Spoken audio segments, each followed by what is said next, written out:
นอนรถเมล์เอ้ยอ้าวทีมดาราเหลือใครครับใครชนะก็คือเงินรางวัล1,000 บาทใช่ไหมที่ไหนชนะถูกต้องถูกต้องตัวเองก่อนเฮ้ยโอ้ยังไงอาหารแถวโต๊ะสั่งโต๊ะเลยค่าเบียร์ให้ทีมงานโอ๊ตแบบถ่ายถ้าออกนอกวงกลมนะคะถ้าออกนอกวงกลมนะออกนอกวงกลมคือแพ้เลยนะคะออกนอกวงกลมไปอยู่กับตัวเองค่ะ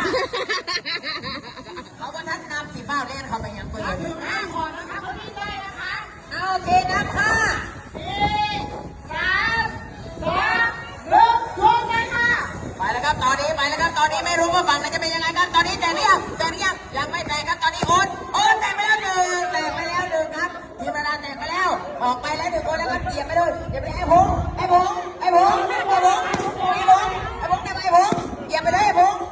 กียบไปเลยไอ้พงแม่หนึ่งไอ้พงไปทางไหนไอ้พงไปแล้วครับตอนนี้ครับไปแล้วครับเกียบไปได้หรือเปล่ามุสานมุสรได้หรือเปล่าไอ้พง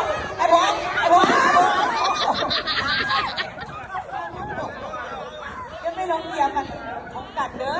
เอาไหนพงไปไหนพงเอาดูวงกลมได้นะสันมุสรไอ้พงไปเร็วใจเราเร็วมาดิไอ้พงโอ้ยไอ้พงโอ้ยเหลือ3 ต่อ 2เอาเบอร์ 6น้องเปมเร็วไอ้พง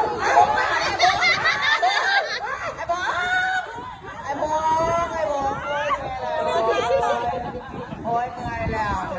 เจอเขาไอ้พงมาเป็นหลักกิโลกับเสาไฟฟ้าไปเลยเร็วไปได้หรือเปล่าเอาไอ้สันอยู่เขาได้สันไอ้สันเนี่ยไหนไอ้สันนึกว่าเขาไอ้สันเนี่ยลูกปุ๊กเร็วไอ้สันจะออกเลยไอ้สันจะออกวงได้ปรับแพ้ไอ้สันเอามาโดดร้องเรื่องกับตายตีลุยเอาชูเขาไปเลยจูปากกันเลยพงไปเลยไอ้พงนี่ไอ้พงเด้อเมื่อยมันเร็วพี่หมดเสียงแล้วกูไม่พูดกับเสีย